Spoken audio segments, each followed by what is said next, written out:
आज हम लोग देखेंगे कुछ अत्यंत महत्वपूर्ण क्वेश्चन, जो कि आप लोग इस क्वेश्चन को देख लीजिएगा, इसके बेसिक कंसेप्ट को आप लोग अगर समझ जाइएगा तो जो भी क्वेश्चन एग्जाम में आएगा उसे आप चुटकी भर चुटकी बजाते हम लोग सोल्व कर देंगे। तो ये देखते हैं, इस मेथड को मानेंगे हम लोग। चलिए देखते हैं, यहाँ पे पहला मेरा कंसेप्ट है, ठीक है ना। ये कंसेप्ट क्या है, हम जानते हैं कॉस इनवर्स माइनस एक्स बराबर फार्मूला होता है pi minus cos inverse x. ये मेरा पहला फार्मूला होता है। दूसरा फार्मूला जो है वो मेरा होता है कॉस के बाद आता है मेरा टेन, ठीक है। कॉस के बाद होता है मेरा कॉस के बाद कॉस थीटा के बाद होता है टेन थीटा, और टेन थीटा के बाद कॉट थीटा, और कॉट थीटा के बाद सेक थीटा। कैसे हमें ये ध्यान में रखना है ये समझिए।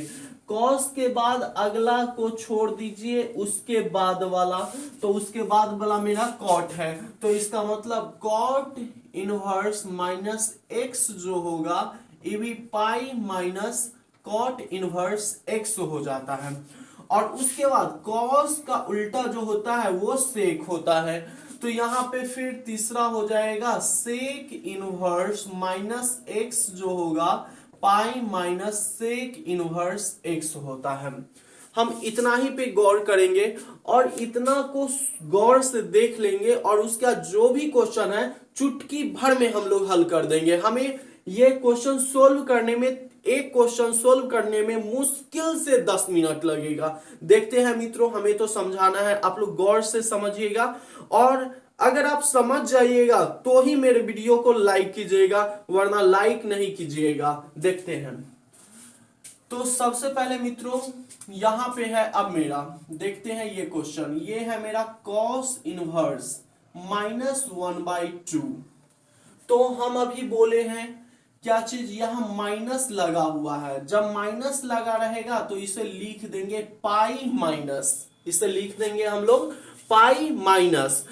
उसके बाद एक काम करते हैं, माइनस यहां से हटा देते हैं, थोड़ा देर के लिए हटा देते हैं। अब हमें ध्यान देना है ये 1/2 जो है, 1/2 कॉस में कितने डिग्री में होता है ये हम देखेंगे। तो 1/2 जो है ये कॉस में 60 का वैल्यू होता है। तो 60 को हम लोग लिखते हैं मित्रों पाई बट्टा में 3। तो इसको भिन्न के घटाव हम करेंगे तो आ जाएगा 2 पाई बट्टा में 3। ये 10 मिनट से भी कम समय लगा होगा अगर आप लोग देखिएगा तो आंसर निकल के आ गया मेरा 2 पाई बट्टा 3 हो गया। सबसे आसान और सबसे मजेदार ट्रिक से हम लोग बनाएंगे क्वेश्चन, और एकदम चुटकी भर समय में। अगला क्वेश्चन देखते हैं। अगला मेरा क्वेश्चन जो है कॉस इनवर्स माइनस रूट 3/2 है। ये कॉस इनवर्स माइनस रूट 3/2 में 2 है। इस क्वेश्चन को हम कैसे सोल्व करेंगे गौर से देखिएगा। तो यहां हम देख रहे हैं ये माइनस है, तो पहले पाई माइनस लगा देंगे। अब हमें ध्यान देना है, ये जो है मेरा रूट 3/2, रूट 3/2 इकोस में कितने का वैल्यू होता है। तो इकोस का जो है ना 30 डिग्री का वैल्यू है, और 30 डिग्री को लिखते हैं हम पाई बट्टा में लिखते हैं कितना, तो ये लिखते हैं 6, और भिन्न के घटाव करेंगे तो 6 पाई माइनस पाई आ गया मेरा 5 पाई बट्टा 6। तो इसका आंसर जो हो जाएगा ये मेरा बी नंबर होगा। आप लोग बेसिक कॉन्सेप्ट देखते रहिएगा कि कैसे हम सोल्व करते हैं, और इसी को प्रैक्टिस कीजिएगा। इस तरह का जो भी क्वेश्चन आएगा मैं गारंटी देता हूं आप लोगों को, एक भी नहीं आप छोड़ के आइएगा। अगला क्वेश्चन हम लोग देखते हैं, कॉट इनवर्स माइनस 1 है। तो हम लोग जानते हैं कॉट में भी cot inverse minus X pi minus cot inverse X होता है। तो कॉट भी है इसलिए हम पाई लगा देंगे, और ये माइनस है इसलिए पाई लगा दिए। अब हम इस माइनस को भूल जाएंगे, तो कॉट में 1 जो होता है ये पाई/4 की वैल्यू होता है। अब हम भिन्न के घटाव कर देंगे, तो 4 पाई माइनस पाई आ गया मित्रों 3 पाई और बट्टा में 4। तो ऑप्शन नंबर जो है वो मेरा हो जाएगा बी नंबर। यहां आप लोग गौर से देखिएगा, ये सब क्वेश्चन इतना आसान है, इतना आसान है कि हमें पूर्णतः विश्वास है आप देखिएगा और आपका कंसेप्ट क्लियर हो जाएगा। अगला क्वेश्चन हम देखते हैं। अगला क्वेश्चन हमें दे रखा है कॉट इनवर्स -√3। तो जैसे ही इसमें माइनस लगा है हम यहाँ पे पाई माइनस लगा देंगे।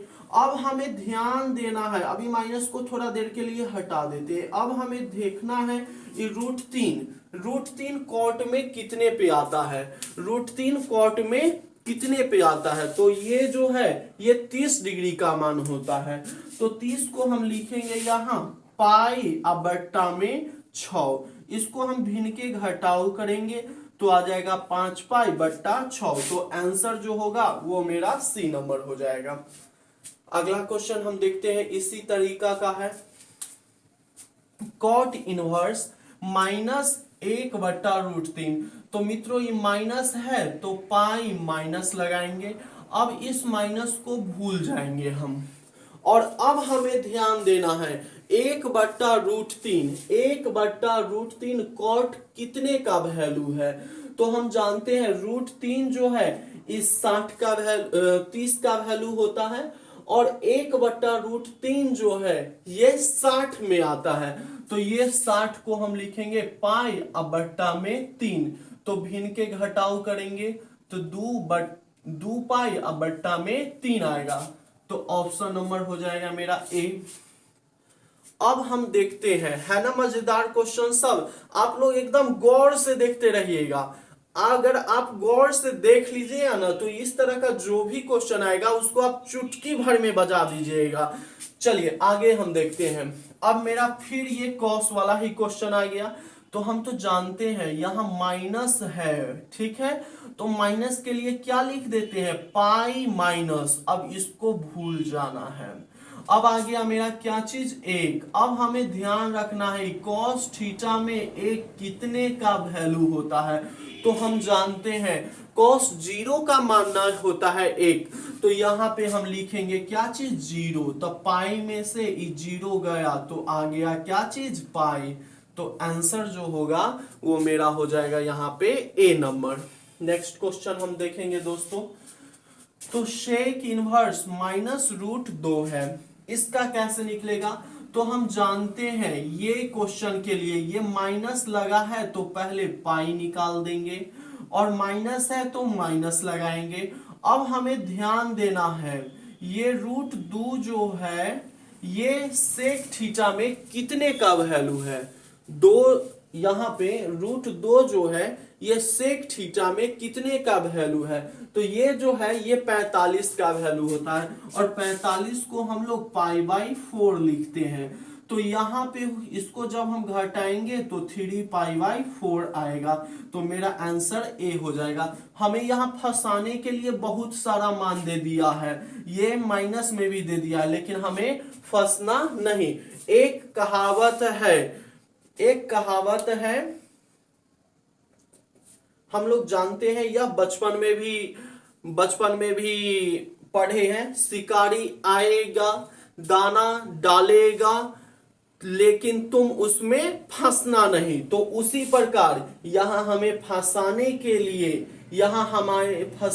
लिए 3 पाई/4 भी लिख दिया है और -3 पाई/4 भी लिख दिया है। लेकिन हम लोग उस पक्षी के समान है, हम लोग फंसेंगे नहीं। अब हम देखते हैं यहाँ मित्रों नेक्स्ट क्वेश्चन जो है वो 33 नंबर है। इसमें सेक इनवर्स -√2 है। तो जैसे ही सेक है तो हम लिख देंगे पाई माइनस। अब हमें ध्यान देना है दू जो है दू कितने में होता है। सेक थीटा में दू की जो वैल्यू है वो कितने की है। तो ये जो वैल्यू है ये 30 का है और 30 को हम लिखते हैं पाई बट्टा में 6। तो इसको हम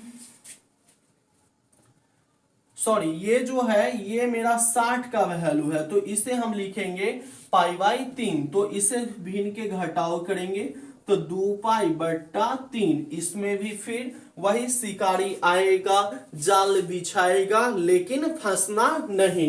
यहाँ लिखा है -2 पाई बाई 3 और यहाँ 2 पाई बाई 3, तो हम लोग बस उस कबूतर के समान है, हम लोग फंसेंगे नहीं और मेरा आंसर जो होगा वो हो जाएगा मेरा ए नंबर।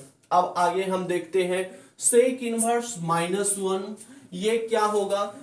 तो देखते हैं, जैसे ही सेक इनवर्स -1 है तो बस पाई माइनस लगा देना है। अब हमें ध्यान देना है कि ये जो एक है, एक कितने में होगा? सेक इनवर्स में एक जो है ये कितने की वैल्यू होती है? तो हम लोग जानते हैं, पहले तो देखेंगे कॉस, ठीक है, कॉस जीरो का मान जो होता है वो 1 होता है, और इसी का जो उल्टा है ये क्या होता है मेरा? Sec inverse sec 0 degree. तो सेक 0 को 1 बट्टा हम कॉस 0 लिखते हैं, तो 1 और कॉस 0 का मान 1 बराबर 1, मतलब कि यह जो 1 है ये भी मेरा कितने में आता है? 0 डिग्री में, तो यहां लिखेंगे 0 बराबर आ गया पाई। तो इसका आंसर जो होगा वो हो जाएगा मेरा बी नंबर। और अब एक अंतिम क्वेश्चन है मित्रों, 35 नंबर। इस क्वेश्चन को भी हम लोग गौर से देख लेते हैं, और ये क्वेश्चन भी अगर आप लोग समझ जाइएगा तो हमें लगेगा कि आपका बेसिक कंसेप्ट जो है वो पूरा क्लियर हो जाएगा। तो देखते हैं हम लोग ये क्या है। तो यहां भी सेक इनवर्स -2 बट्टा √3 है, तो इस माइनस के लिए हम पहले पाई और माइनस लगा देंगे। अब हमें ध्यान देना है 2 बट्टा √3 कितने का वैल्यू है? कुछ देर के लिए मान लेते हैं हम कभी कभी क्या कि 2 बट्टा √3 भूल गए हैं, तो इसको उलट देते हैं, √3 बट्टा 2। अब हमें ध्यान देना है √3 बट्टा 2 जो है वो कॉस में कितने का वैल्यू होता है? तो ये जो है ये कॉस में जो है मेरा पाई बट्टा 6, मतलब 30 का वैल्यू होता है। तो बस इसी का उल्टा ना सेक होता है, तो इसलिए यहां लिख देंगे हम पाई बट्टा 6, भिन्न के घटाव करेंगे तो 5 पाई बट्टा 6, तो इसका आंसर जो होगा वो ए नंबर हो जाएगा। तो मित्रों, आप लोगों को अगर मेरा ये वीडियो अच्छा लगा हो तो आप लोग अपने दोस्तों को ये वीडियो का लिंक भेज दीजिएगा, और उनको भी, ताकि इतने सारे क्वेश्चन का लाभ मिल सके। और फिर अगले क्वेश्चन में, जैसा कि मैं आप लोगों से वादा कर चुका हूं, हम त्रिकोणमिति को एकदम आपको जड़ से सिखा देंगे। और जैसा मैं वादा किया हूं कि लगभग 50 से 60 क्वेश्चन हम ऐसा आपको बताएंगे कि वही बोर्ड एग्जाम में पूछेगा, दूसरा नहीं पूछेगा। इसलिए आप लोग मेरे वीडियो को देखते रहिएगा और अपने दोस्तों को भी मेरा वीडियो सब सेंड करते रहिएगा। धन्यवाद।